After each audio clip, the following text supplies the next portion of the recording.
office hours, anytime. Just come by if I'm free, we can talk. I usually have time. Okay, let me first review what we did last week. Today I want to do covering space theory, but let's see what we did last week. So we had the concept of a Lie group. We had the concept of its Lie algebra, which were either left invariant vector fields or the tangent space of the identity. Then we had the concept of homomorphism.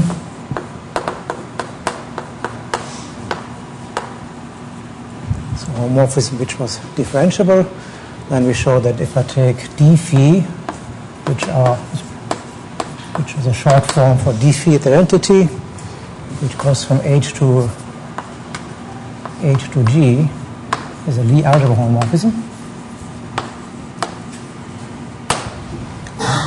So homomorphism gives a derivative, a Lie algebra homomorphism. I'll show a little bit later that it also goes backwards. Then we had the concept of a Lie subgroup.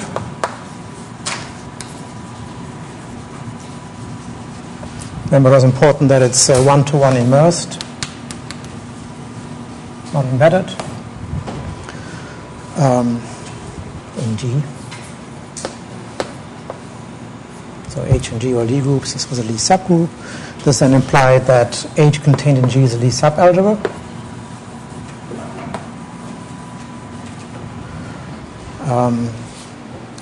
And then we had a converse. So this was a more difficult theorem that if G is a Lie group and V contained in G is a Lie subalgebra, this implied that there exists a unique subgroup. Uniqueness is very important. The subgroup is this Lie algebra.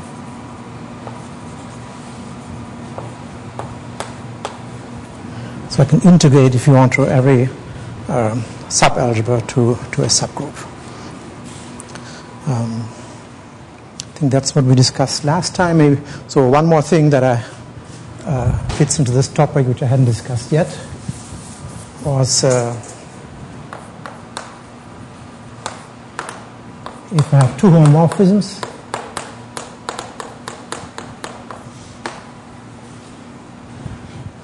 probably want H and G to be connected.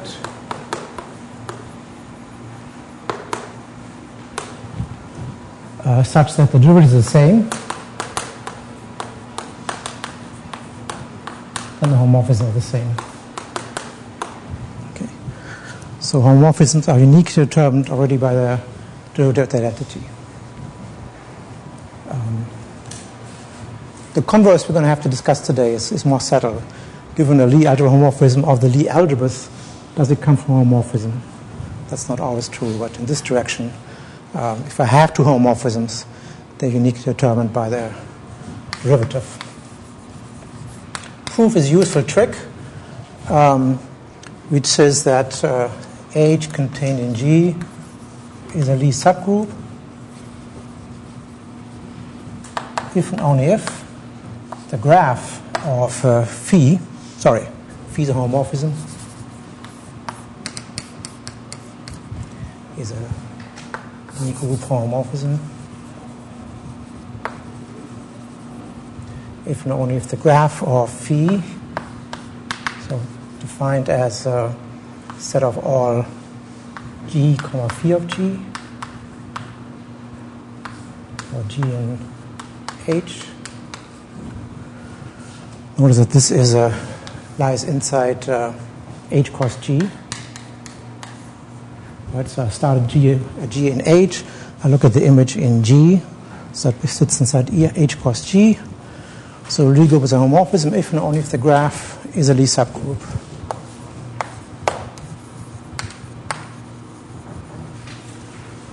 Of H cross G.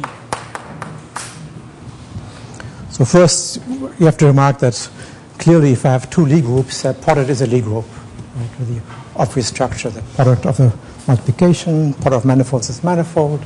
So that's clearly a Lie group, and its Lie algebra is then also clearly the product of the Lie algebras, or the direct sum of the Lie algebras. And so that's an easy property of a product of two Lie groups. So first notice that, so I have a map, so to verify this, let's just say a little bit how I would verify this. I have a map from H into the graph, right? So the obvious one, H goes to H, phi of H. And this goes into G cos G, so into H cos G, into the, and this happens to sit inside the graph, right, by definition. So clearly, well, let's give this thing a name, F. Just look at the first component. It's clearly 1-to-1. If we look at the derivative, it's clearly injective in the first component. So this F is clearly a 1-to-1 immersion. And that it's a subgroup is precisely that phi is a homomorphism. I'd multiply two things together. So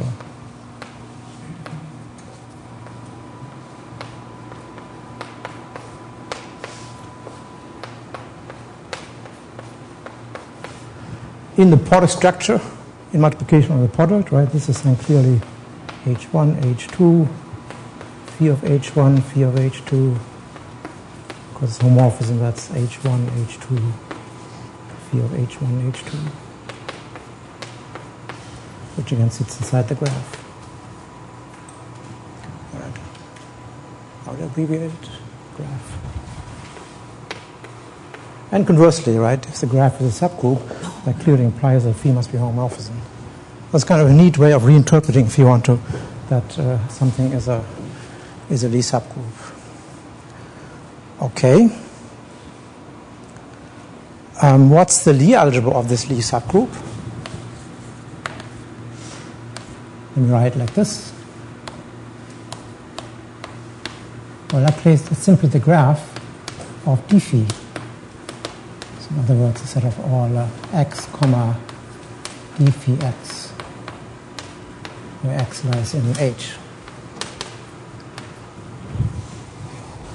Right, that's a claim also clear, right? Here's my Lie group. That was the graph of phi. Now to take the tangent space identity, that's one way to use the Lie algebra.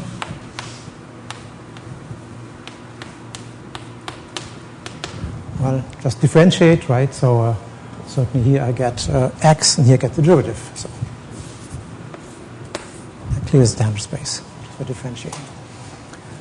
So that means if so now these are general comments about legal homomorphisms.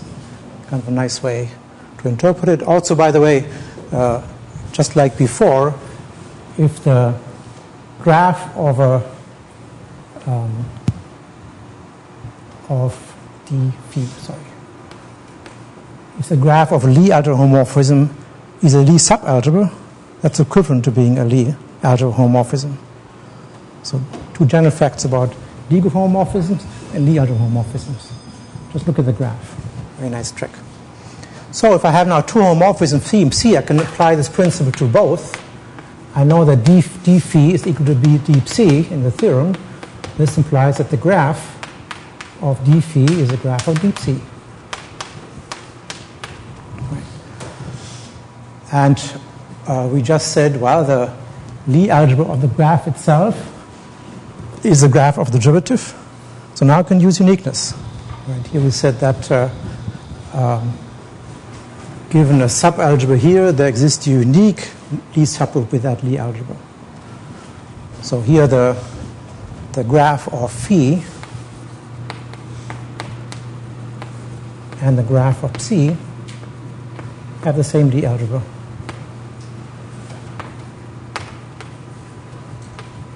In G cross H cross G. So by uniqueness then.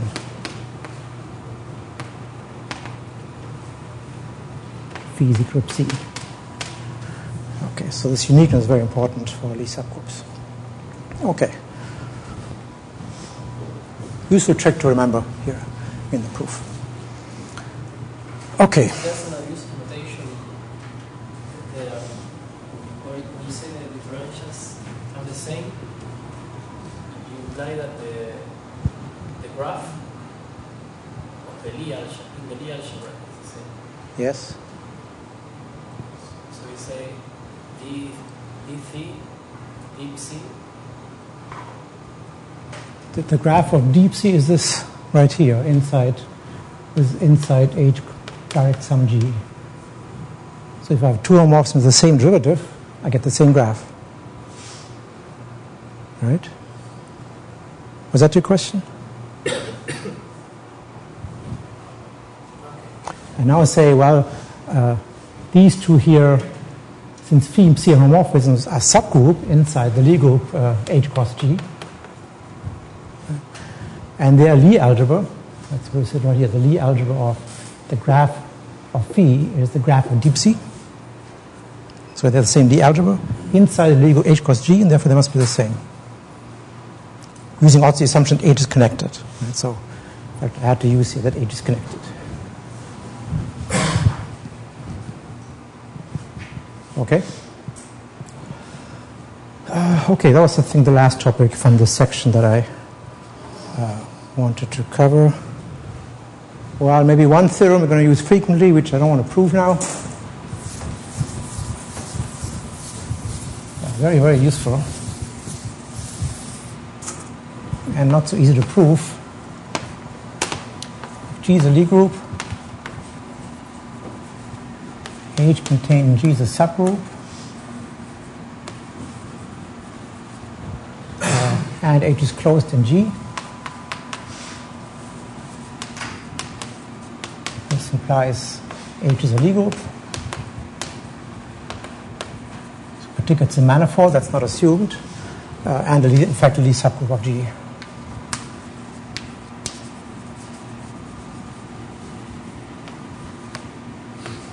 Embedded Lie subgroup of G. So difficult part in this the proof is to show that H is a Lie group. That's the manifold. I have to construct the manifold structure just out of these assumption it's a subgroup. It's kind of surprising right, that this is true. I may outline a little bit at some point later on how the proof goes. But so, for example, so corollary, there are many corollaries. Corollary would be, say, if phi from H to G is a homomorphism, is a legal homomorphism. This implies that the kernel of phi is a Lie subgroup, is a closed Lie subgroup.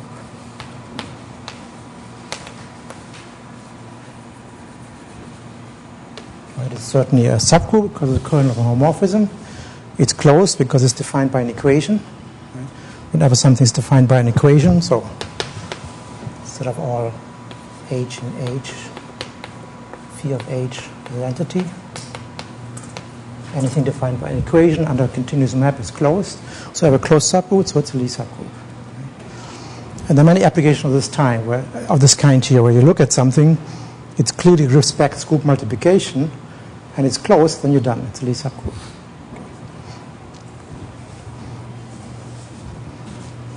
What's less obvious that I think is one of the exercises, that image of phi is a Lie subgroup of G.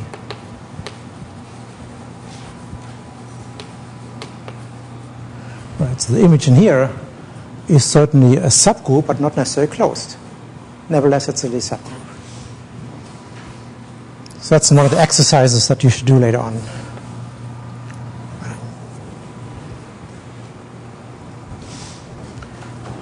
Remember, I want to organize some exercise sessions.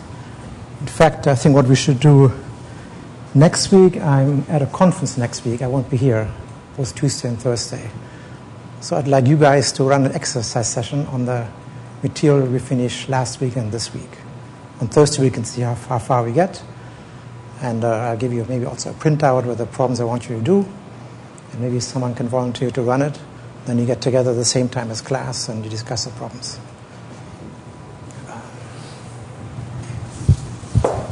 Okay, next thing I want to discuss was covering space theory of Lie groups. It's really simple for Lie groups.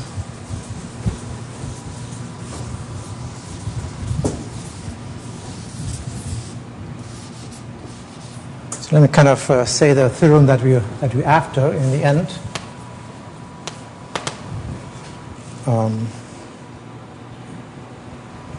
Part A, if phi from say G tilde to G is a Lie group homomorphism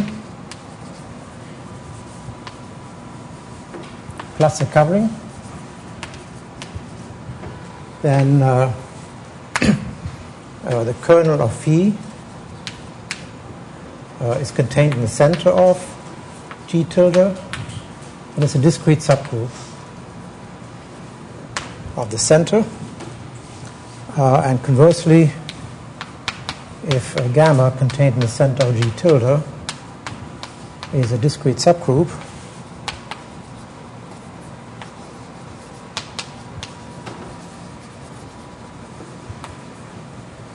then the quotient map is a covering. So coverings are just given by taking a quotient with respect to some subgroup of the center. And in particular, this here also insists that every covering is normal, the constant. So every cover of a Lie group is normal.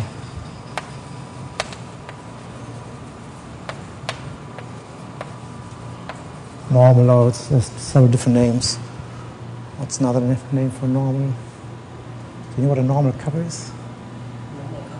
A normal cover, where the deck group is transitive on the fiber. There are different names for that. So I like, pardon? Regular cover is also another name, right? Normal or regular, it's the same thing. I usually use the word normal. So normal covers in general are very special, they're very nice, well behaved, right? Everything for a Lie group is a normal cover. And understand all the things about the covers by just computing the center of the Lie group.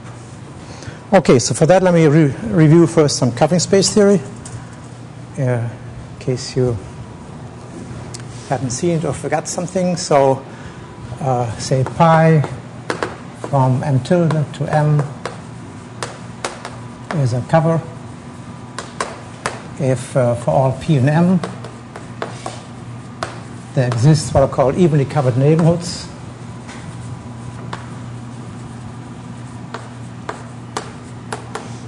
So U such that pi inverse of U is a disjoint union of, say, VI disjoint and pi from VI to U is a homeomorphism or diffeomorphism, depending on whether I look at topological covers or covers of manifolds. Right. By the way, so one exercise that's kind of useful if you think about manifolds. If M is a manifold, this implies that M tilde is also a manifold.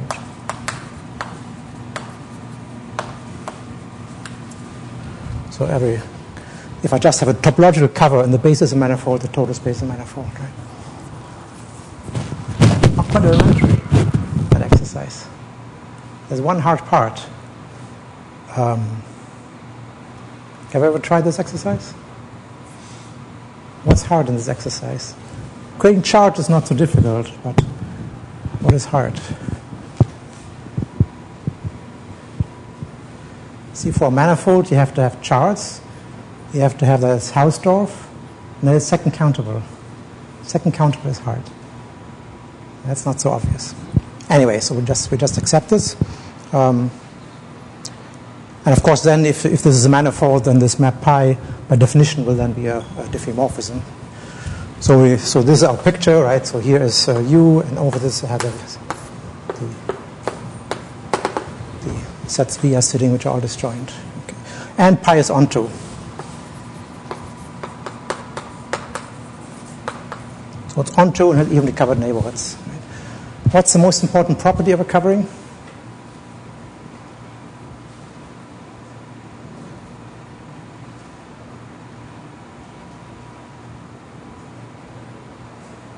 What do you know about covers? What's important?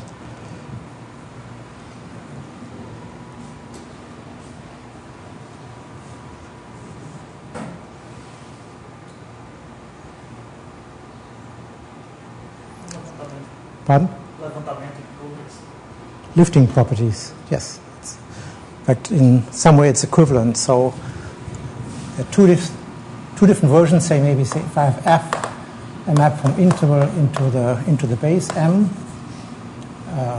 So F at 0, let's say the interval is 0, 1. There's P. Then there exists a unique lift. So given P tilde in pi inverse of P, so sitting over the point P, there exists a unique lift.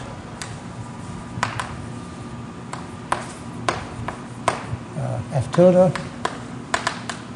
from I into M tilde. So meaning that I have the following picture.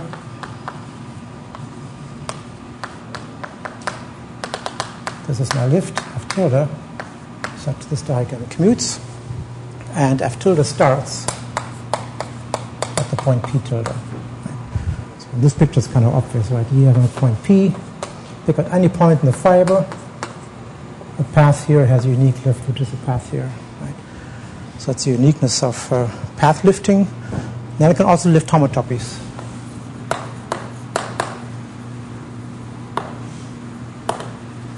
Of the paths in the base. Right?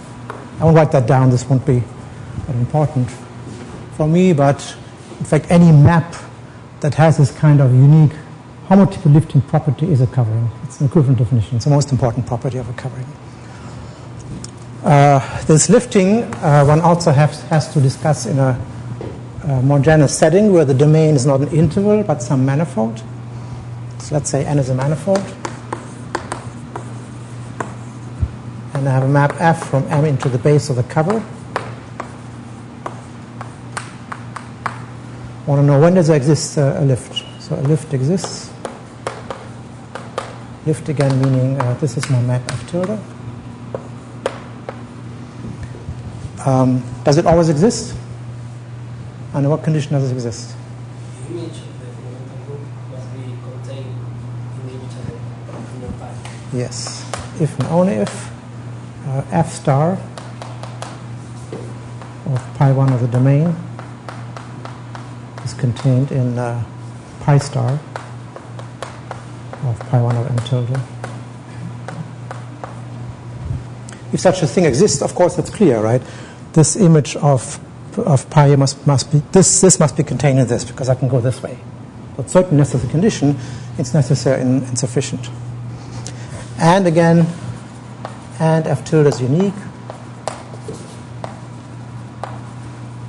If I prescribe one, say F tilde at some point, P naught, which has to sit, of course, in the fiber over F at P naught. Let's take a point P naught here that has an image in here. Wherever it goes must go into the fiber of this map here, and I can prescribe any point there as an image. Once I do, it's unique. Right. So these are basic lifting properties of coverings.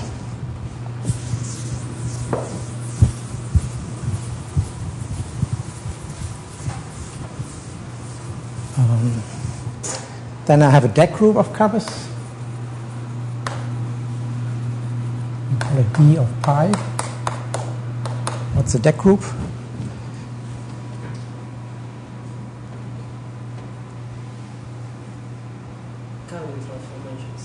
Covering transformations. So it's defined like this. Phi from M tilde to M tilde is a diffeomorphism. And phi phi composed with pi is equal to pi. So, in other words, phi of a fiber is containing a fiber. So it takes fibers to fibers. And so in this picture here, something that takes this point or to any other point in the fiber here, and is a global diffeomorphism of the whole manifold, that's a deck transformation.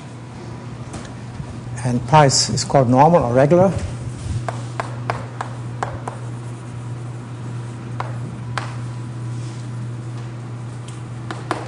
If this d of pi is transitive on fibers.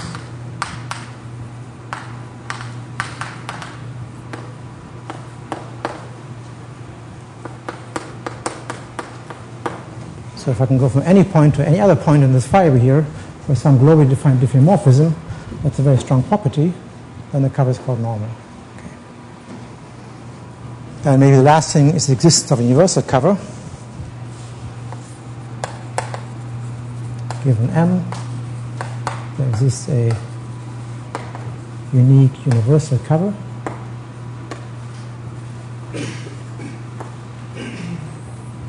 M tilde,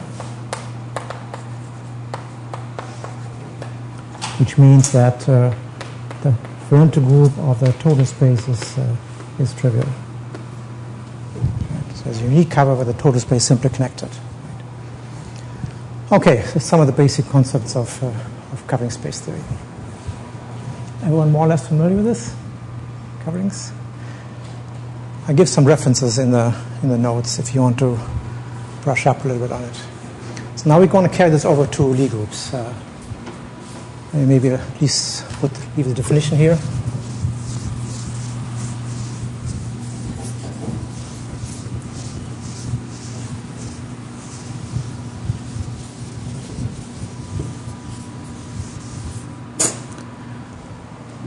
Okay, so proposition. G is a.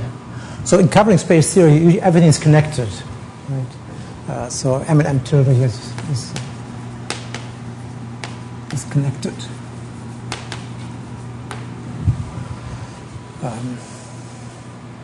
So G is a connected Lie group.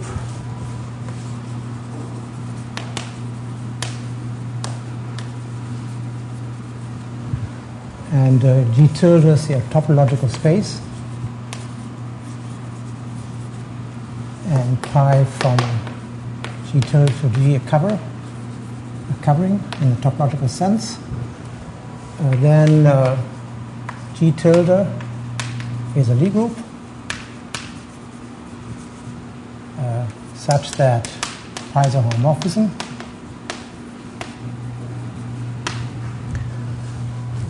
And it's essentially also unique. We're going to see in a minute. Well, it's unique up to isomorphism.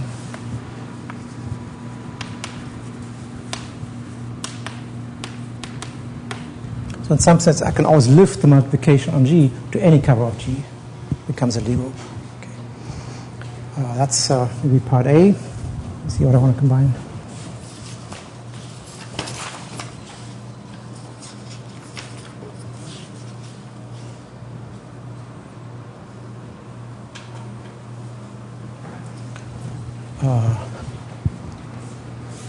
Okay. So these pi's are coverings, pi's are homomorphism. Right? Conversely, say if pi from G tilde to G is a homomorphism of Lie groups,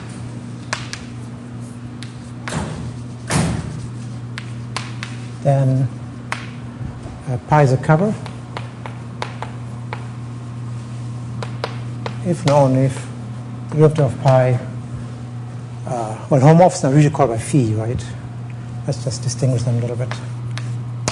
If and only if d phi is an isomorphism. Remember, d phi was just the derivative at the identity. Right? So if the derivative at the identity is an isomorphism, then it's a cover. Very strong property again, right?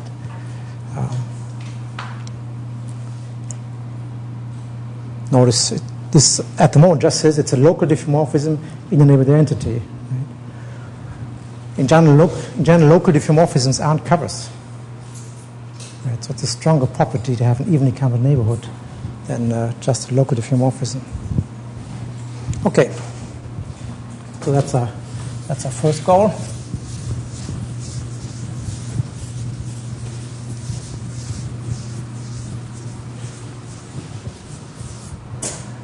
So for part A, I'm going to use the unique lifting property of covers.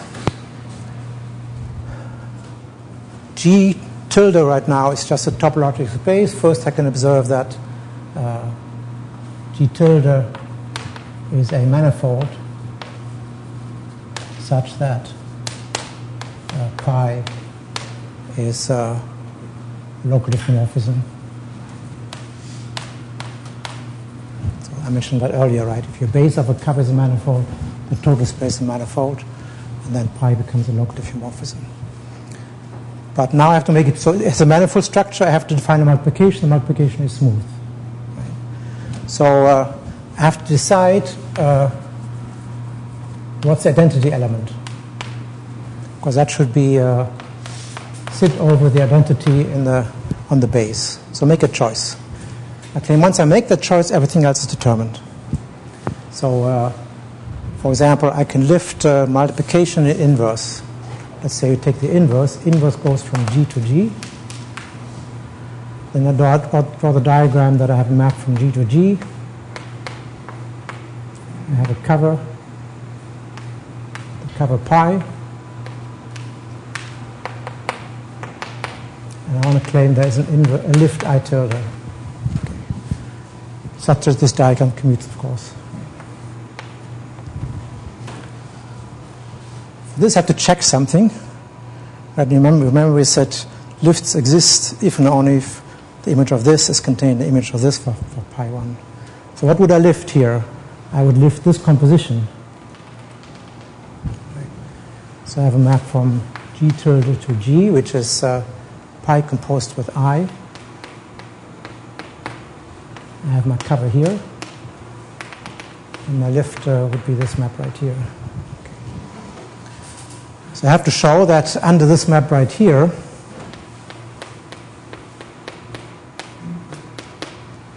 the fundamental group of G tilde is contained in pi star of the fundamental group of G tilde. So it's almost obvious, except for I have an I here, of course. Right? I have this I here. So I have to convince myself of the following fact, and that's going to be an exercise. I have two inversions.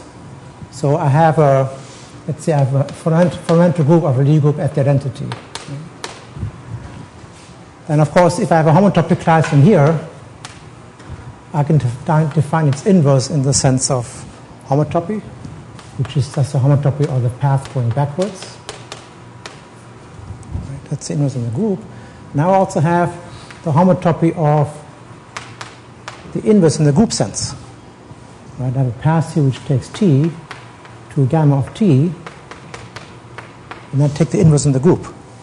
Right, and take its homotopy class again, and claim these are both the same. Okay, so that's the exercise.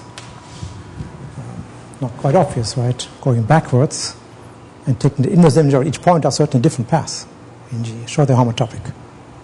Okay, that's the exercise. So once I have that, of course, then I'm done, right? I take something, this and this is the same group. All I'm doing here is I take the inverse of the path in this sense. But if it's the inverse in the group sense, of course, it's contained in here. Okay. So this property, this exercise implies that. And of course, I tilde is also unique, right? And what we said, such a lift is unique. Then in the same way, I lift the multiplication. So,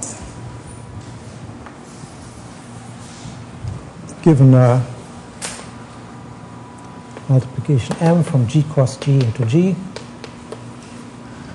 there exists a unique lift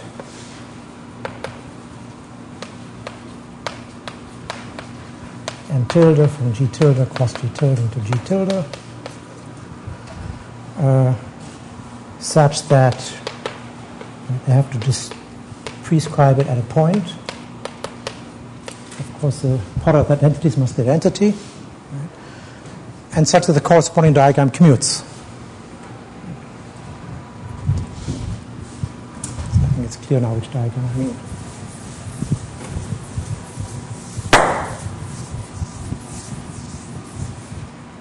So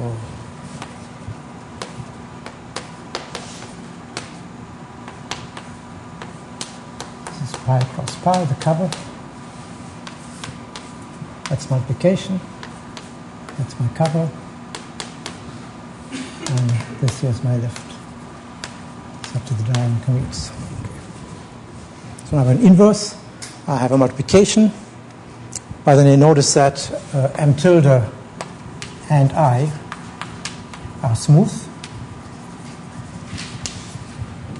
Right? That's a local property. Right? Locally, pi is a diffeomorphism.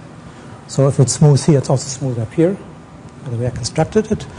All I have to verify is the group loss. Right? So let me just do one of them. I claim it just follows from uniqueness.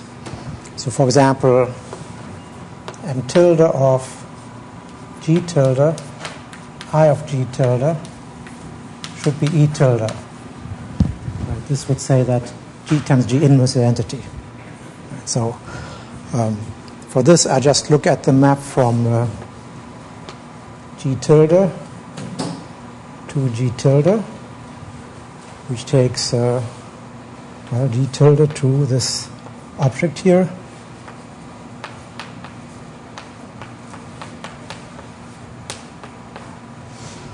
Then I'll draw again my usual diagram for the cover. And down here I have the same map, right? G goes to G times G inverse. But that's identity downstairs. Since M tilde and I tilde are lifts, this diagonal commutes. So I have, so this map here is a lift of this map. Identity goes to identity here, and here it shows E tilde to go to E tilde. E tilde sits over E. So by uniqueness, these two are the same. Sorry.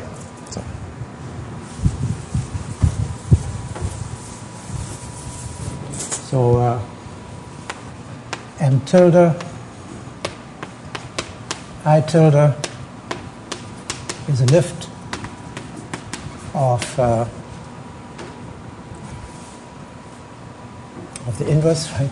Of G goes to G inverse, and the identity from G tilde to G tilde is a second lift. And both take E tilde to E tilde by choice. Okay. So it implies they're the same. So it means that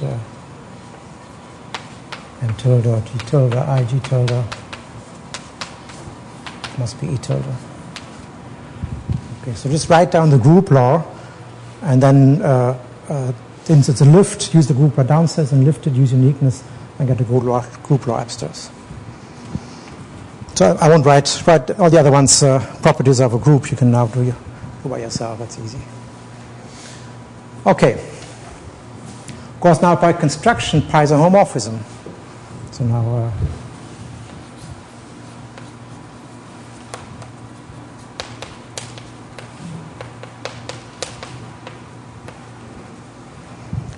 if I look at the multiplication diagram, or was it here? So look at this diagram here.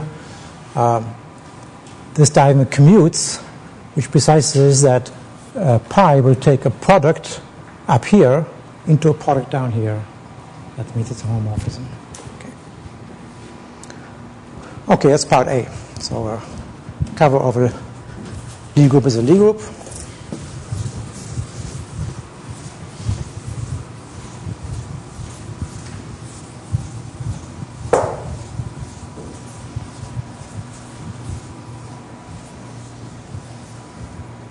Part B.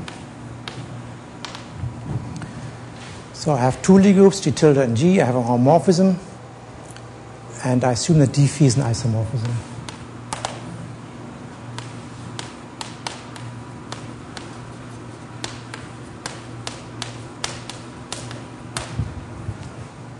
So of course, D phi being isomorphism, since this is the same thing as D phi at identity, means in the neighborhood there it's a local diffeomorphism. So I can say there exists a neighborhood U of identity in G tilde. So I'm now just I'm going to call it E again, not G tilde, right? This is E again, such that phi from U to phi of U is a diffeomorphism.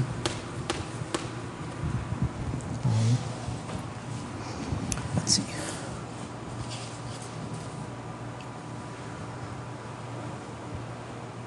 So now we have to construct these evenly covered neighborhoods. For that, I do another trick, which is very useful.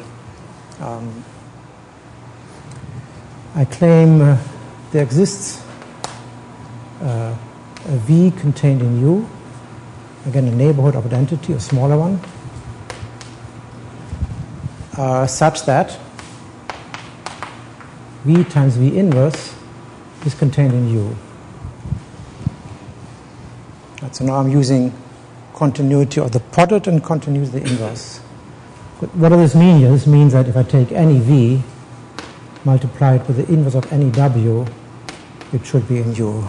Right? So as a set, multiply things as a set. That should be in U. Right?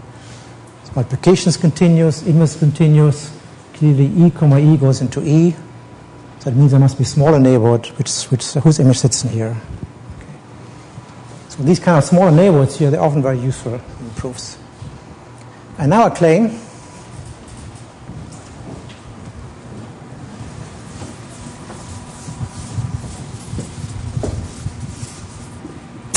that the image of this is an evenly covered neighborhood. So I claim pi of V contained in G is an evenly covered neighborhood.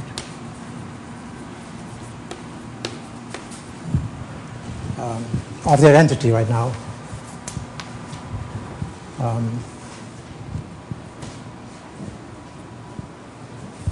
So I call it phi, right? Sorry.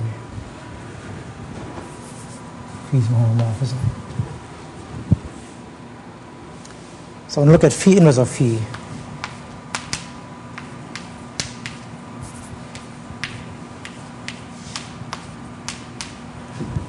And what is that?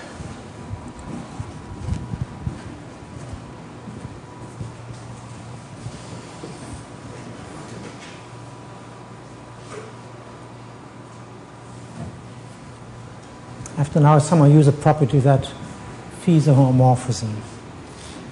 Well, when I have a homomorphism, I can look at the kernel. So I'm going to try to describe this. It's not clear yet. So let's say gamma equal to the kernel of the homomorphism.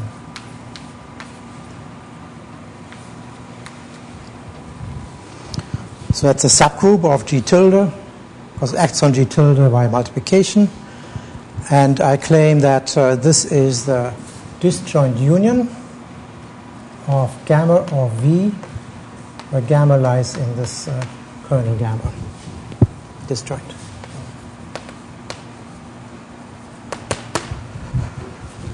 These are the, and of course, and the other property is that the projection is a diffeomorphism.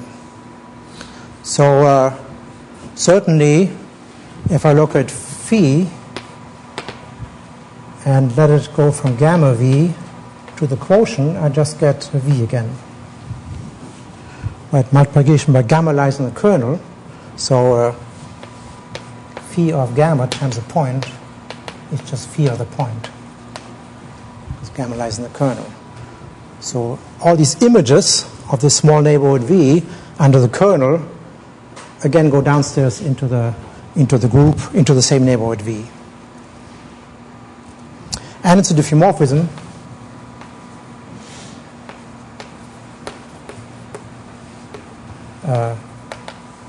since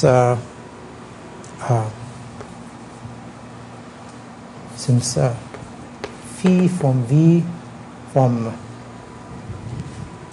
to phi of V is, and left translation by gamma also. So this is a composition of left translation and the phi itself. Phi in the original neighborhood was a diffeomorphism. That's a diffeomorphism, so this new map is also a diffeomorphism. So what remains to check is that it's disjoint. And that's why I have to use this trick of making the neighborhood smaller. So let's assume two elements in two different sets here are the same. So if I take a gamma 1 and gamma 2 in the kernel, such that gamma 1, say u, is equal to gamma 2v, where u and v are in the set v. So assume something in gamma 1v, gamma 2v intersects, then gamma 1 times some point in here must be gamma 2 times another point in here. So this would mean there's intersection. So if this is the case, then this implies that multiply on the left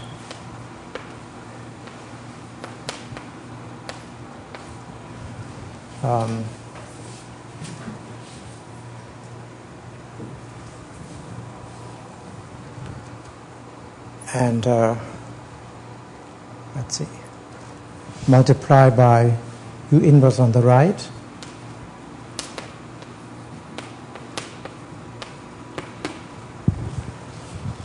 V and u lie in V. I chose V so that this lies in U again. So that's an element in U. And so here, of course, the left-hand side is an element gamma.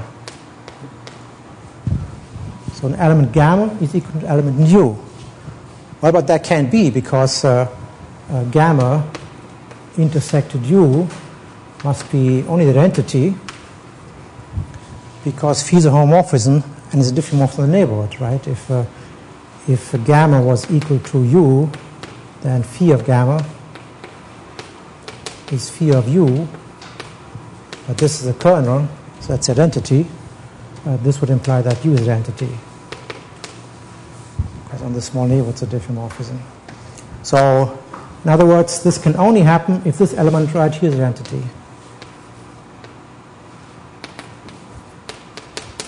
Or gamma 2 is equal to gamma 1.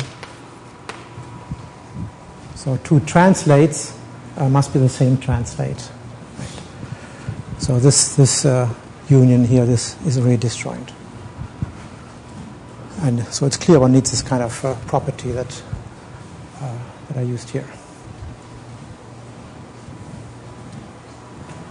One more thing missing. So now I have an evenly covered neighborhood of the identity. Right, I want to construct an even covered neighborhood at every point.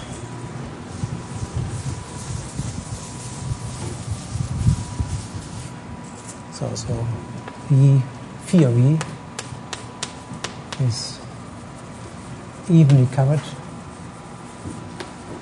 neighborhood of the entity.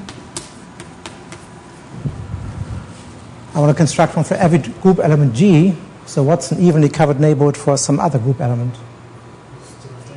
Just left translation.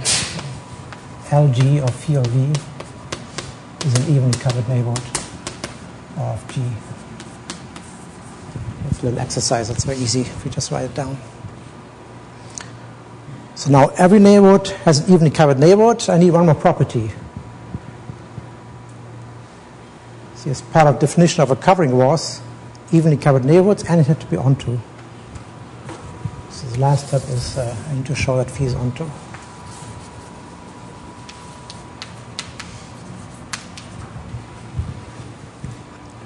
Okay. That requires a little lemma, a very general fact that's useful. That's the last step in this proof.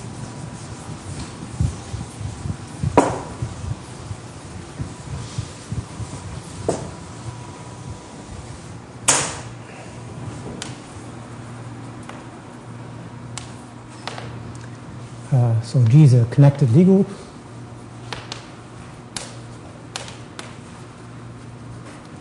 Then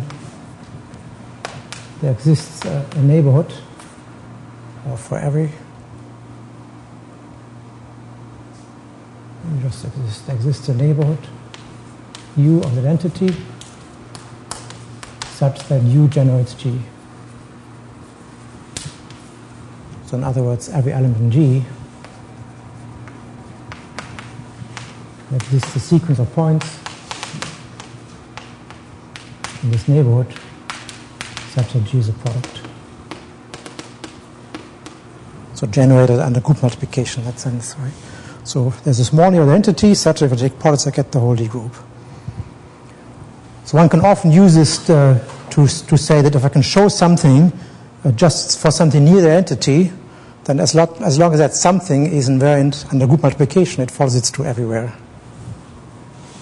So as a corollary, it implies that phi is onto. Since phi of G tilde what do I have to say?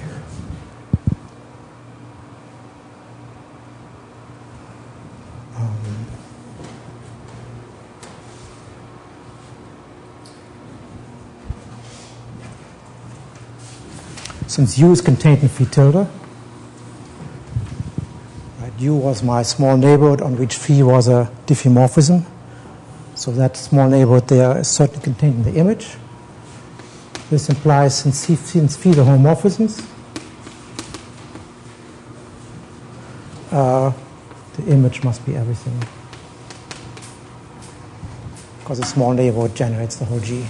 And phi is a homomorphism, so I take products, so I get the whole Lie group G. So this is a very useful lemma. Every Lie group is generated by a neighborhood entity. Okay.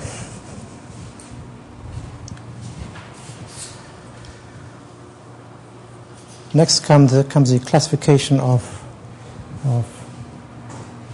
coverings, which I mentioned earlier.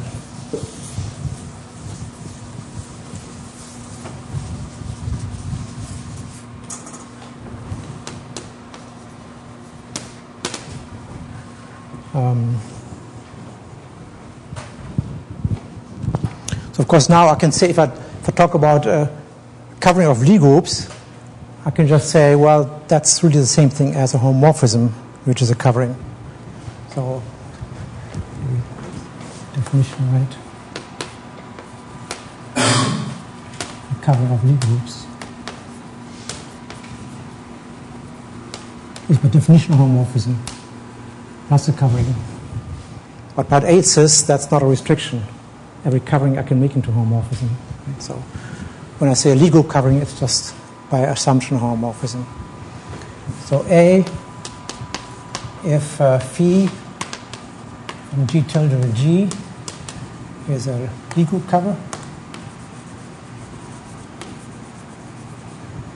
then the kernel of phi is contained in the center of G tilde and is discrete.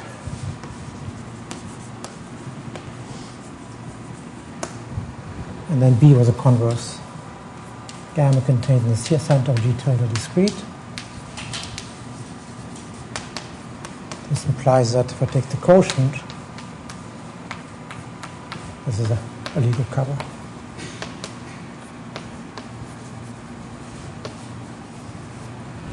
Okay, so that's the theorem I think I wrote down in the beginning.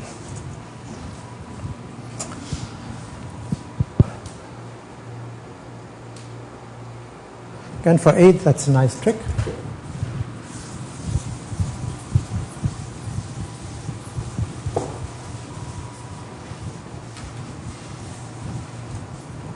So I have to show that everything in the kernel commutes with every other element. Because that's a very strong property. And I have to assume here that the groups are connected.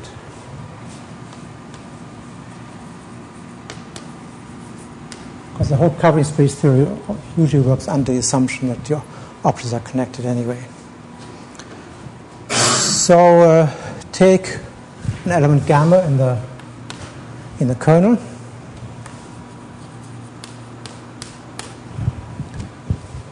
Take an element G in the group. I want to show that G gamma G inverse is equal to gamma.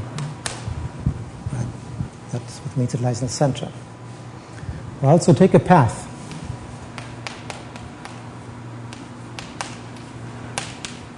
In G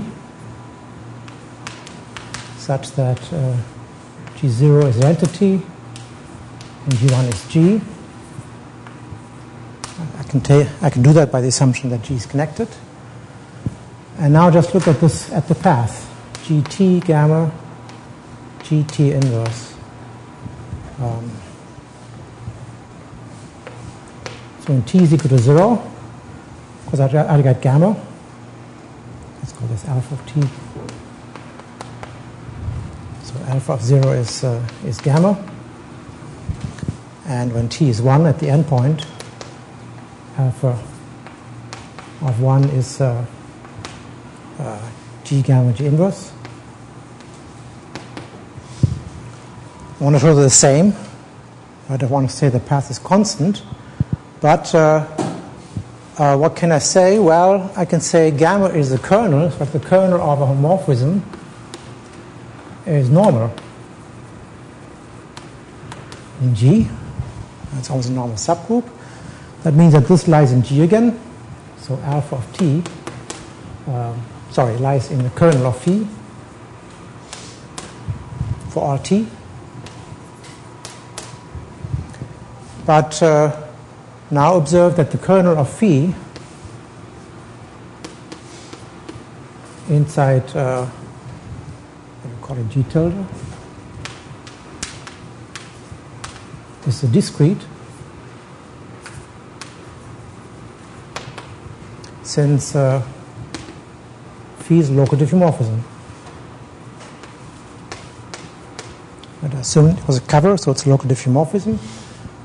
So if something lies in the kernel, so phi of gamma is an entity, then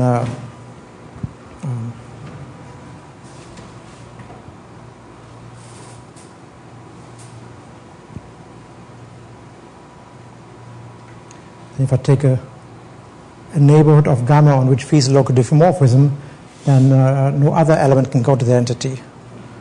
That means no other element in this neighborhood lies in the kernel. So now I have a discrete set, and I have a continuous path which lies in this discrete set. That means the path is constant.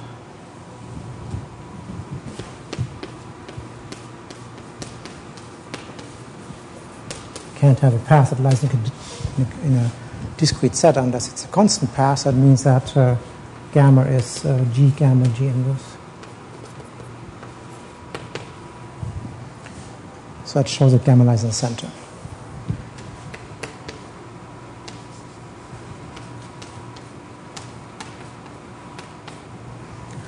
And we just said it was a discrete subgroup, right? Just because phi was a local homomorphism. That's part A. For part B, I have to recall a little bit about coverings and group actions. There's a relationship between covers and group actions.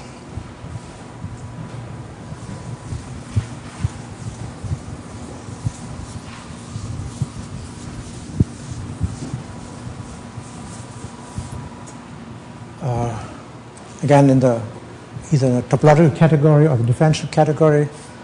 Let's do it in the differential category. Say M is a manifold. And some group, let's call it gamma, acts on M. Right, in the usual sense of a group action.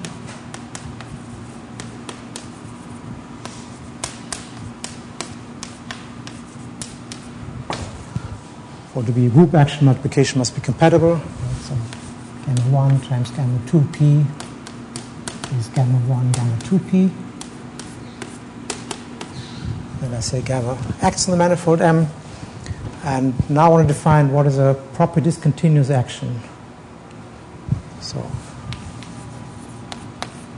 I want to say under what conditions is this kind of quotient under a group covering. Right? That's what I want to describe in general here. So I say gamma acts properly discontinuously.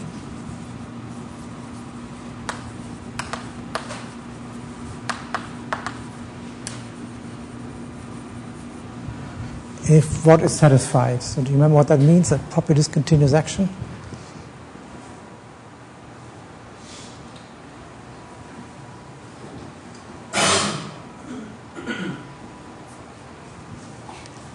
Anyone remember? Every point as a negative whose image under gamma is shown. Yes, so that's part A. It's often assumed that that's sufficient, but it's not quite. So for each P and M, there exists a neighborhood U containing P, such that gamma times U for all gamma and gamma are disjoint. Or I guess, in other words, if gamma 1U intersects gamma 2U non-trivially, this implies that gamma 1 is equal to gamma 2. So pictures, here's U, here's gamma 1U, and so on, they're all disjoint. You can kind of see what that does for you, right? So if I now look at the projection onto the quotient, so on this assumption, the projection onto the quotient gives me evenly covered neighborhoods. So now I can look at pi, which sends M into M naught gamma. Then under this projection, pi of this neighborhood U is evenly covered. Right, because if I look at the image, pre-image of this neighborhood, what does pre-image mean? It means I look all the equivalent points under gamma. So this would just be the union of gamma U to all gamma and gamma. And we assume they're disjoint. So that's an evenly covered neighborhood. But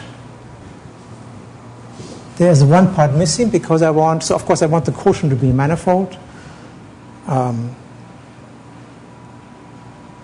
That's usually an exercise, but there's one property that's not a consequence of A, namely that the quotient is Hausdorff. A does not imply the quotient is Hausdorff. So I need another condition. What does it mean to be Hausdorff? It means the following.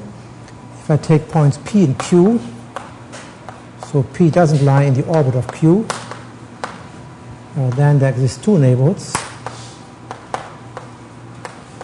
containing P, V containing Q, such that all the images are disjoint.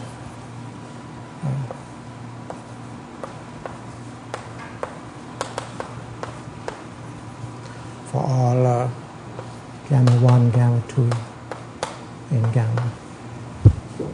So in other words, the following picture should be true.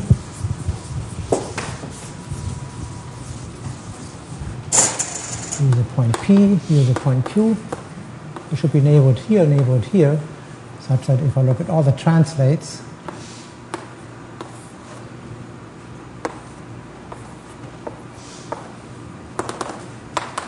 they should all be disjoint from each other. It's clear you need this, right? If I now look at the image of U and V under the projection, so pi of U and pi of V now separate pi of P and pi of Q. Right? This means this means that P and the image of P and image of Q are not the same point. This does not lie in the orbit of the other, so I have two distinct points in the quotient. I have to separate them. It means I have to find a neighborhood here which is disjoint. But the images are just the translates of the neighborhoods. They must be disjoint, otherwise it's not Hausdorff. And B is not implied by A.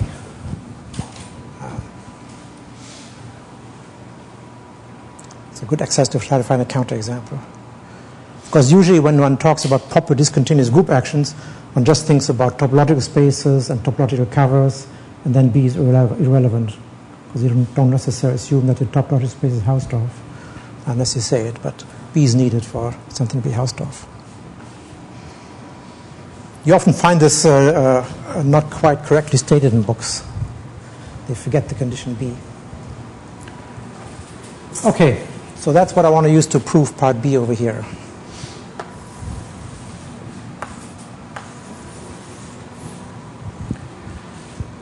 So gamma is a subgroup of the center. It's discrete. I want to define action on it, which is kind of the left multiplication, and I want to verify that it satisfies those properties of being properly discontinuous.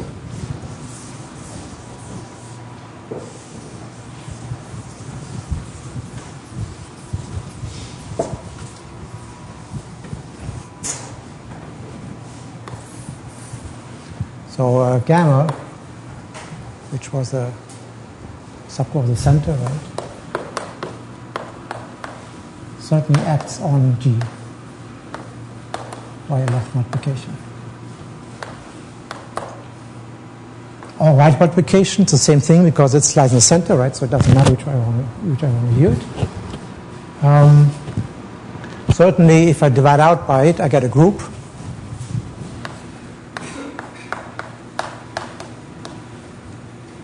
Of course, the gamma lies in the center. I want to show that the projection is a covering. Right? So I have to show that gamma satisfies these properties here. So let's do A.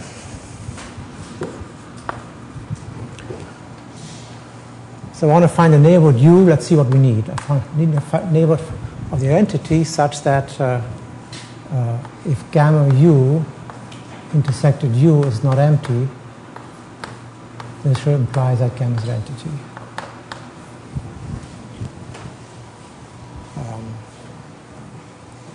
So what do I need? So let's assume that's not the case, and I can say, well, gamma times some point U is equal to some point V.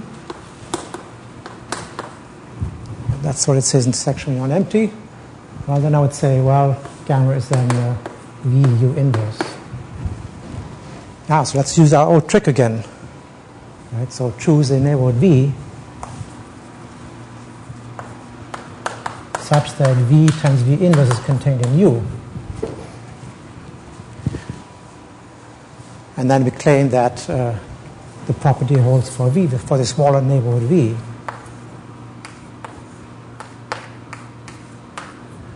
So then I can assume that, I already wrote down V here, that the points lie in the smaller neighborhood V. So this is then an element in U. This is an element in gamma. But gamma intersected U is empty, is an entity.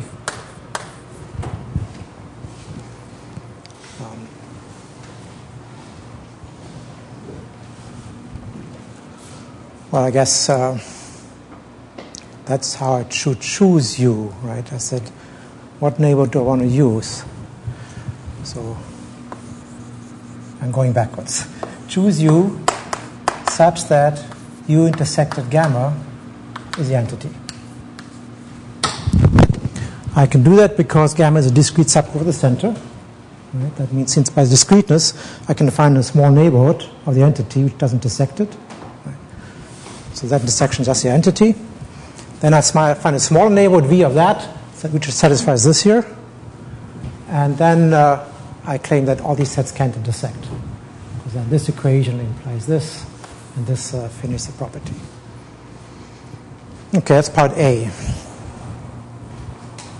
Part B.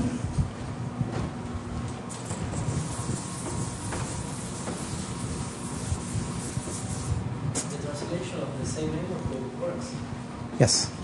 So now let's just translate. So take a point P and Q in the group G. So P is not an element in gamma times Q. And then let take LP of V and LQ of V. These are the neighborhoods that work, that I want. So assume they intersect, right? So assume that gamma 1 times P of some point in V is equal to another transit gamma 2 of this neighborhood, where U and V lie in V. Right, so this would be a transit of this neighborhood, and that's a transit of this neighborhood.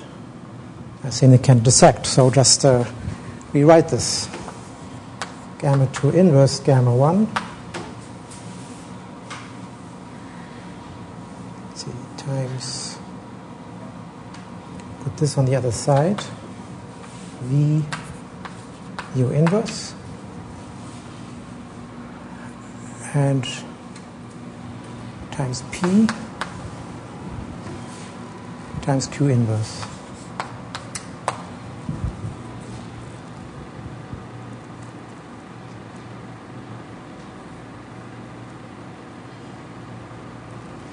This lies in V, this lies in gamma.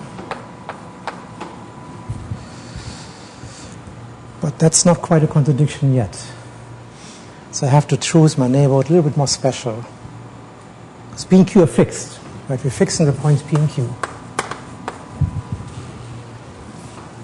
And what do I need? Well, I need that, let's write it down, Q inverse times gamma times P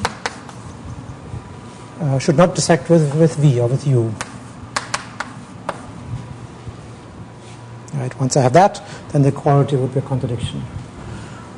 Well, can I do that? Well, Q and P are fixed. Right? Gamma is discrete. That means this is still discrete.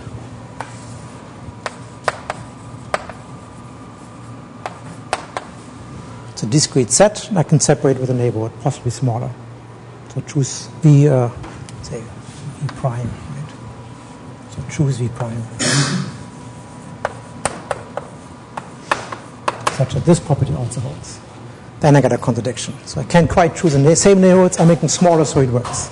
Okay. Okay, that's it. So now it's a homogeneous group action, and the quotient is a covering of manifolds. The quotient is Hausdorff, and now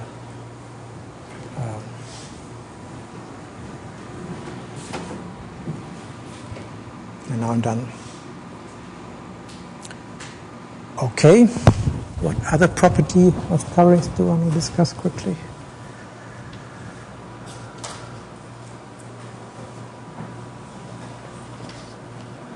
Ah, yes, application. That's like a good illustration why it's so important to understand coverings of groups.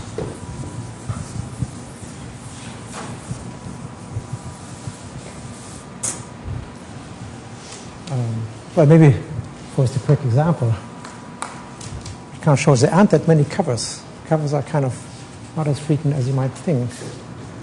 What if I take GLNR? What's the center of G?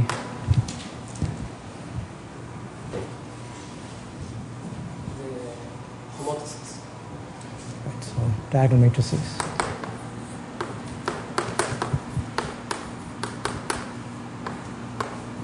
Diagonal matrix is the center. It's a nice exercise.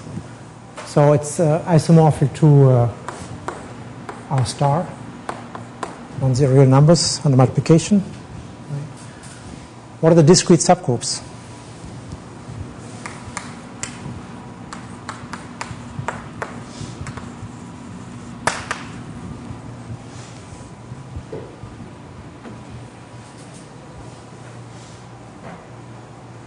The discrete subgroup of R star.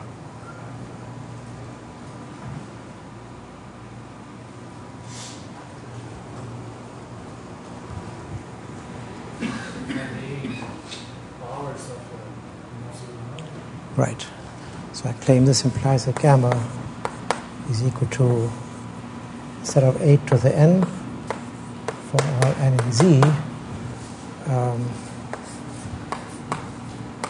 for some A non-zero. It's probably easier to see if I identify this by a homomorphism to the reals. I've taken T equals to e to the T. Right? And here it's an additive subgroup. Right? What are the discrete additive subgroups of the reals? That's clear to the integers. If you take the image here, you get the powers of an element. Okay, that's one way to see it. So that's the integers, right? That's isomorph to the integers. There's only one discrete subgroup of the center, the integers. Right? And so GLNR divided by the integers is a Lie group.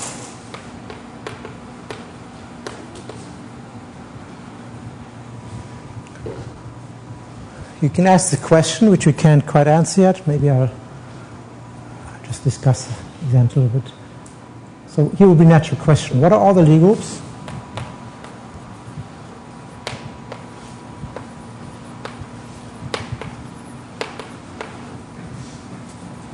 With Lie algebra? Say GLNR, for example. You can ask for any question. Given Lie group, I have a Lie algebra. How many Lie groups are there with that Lie algebra? Can I write them down? Of course, when I have a covering like this here, then the Juris isomorphism under covering the Lie algebra is certainly the same. When I have a cover like this here, dphi was an isomorphism, so the Lie algebras are the same. So here we have two Lie groups with that Lie algebra, GLNR and divided by the center. Are there any others? Okay. For that, we have to determine something which we're not quite ready yet. We have to see what is the biggest group, if you want to, that's covered by GLNR. So what's the universal cover of GLNR? I'd have to understand that a little bit. Particularly, is this group simply connected or not? What's pi 1 of this group? If I know pi 1, then I know how big the universal cover is, and then I might be able to determine what all the Lie groups are with a given Lie algebra. Say another important example is SLNR. What's the center of SLNR?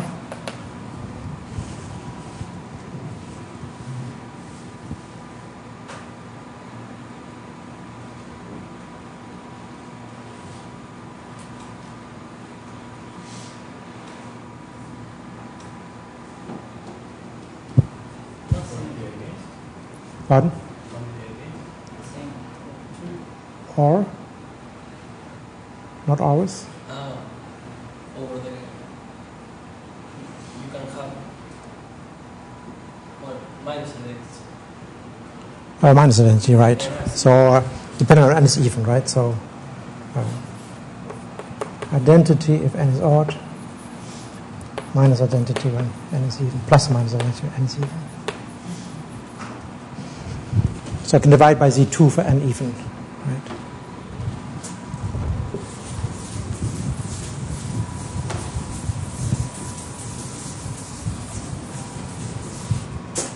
So I get called PSLNR, which is SLNR divided by its center. It's either SLNR or SLNR divided by Z2. Also, again, we have to somehow understand what is pi 1 of SLNR. Is it simply connected or not?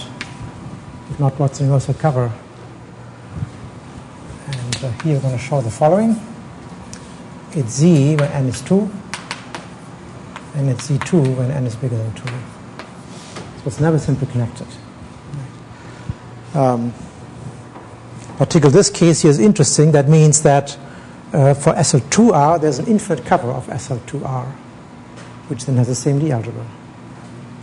Right, so the universal cover,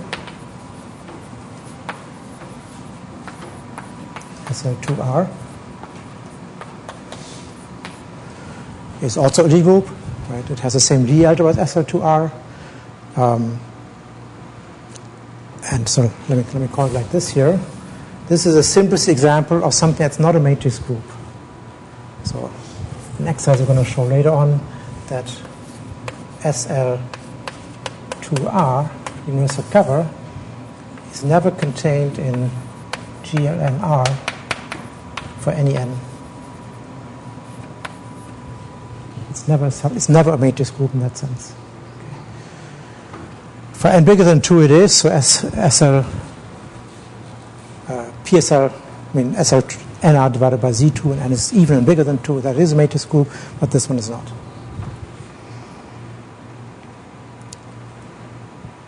Not quite sure if we can show this yet.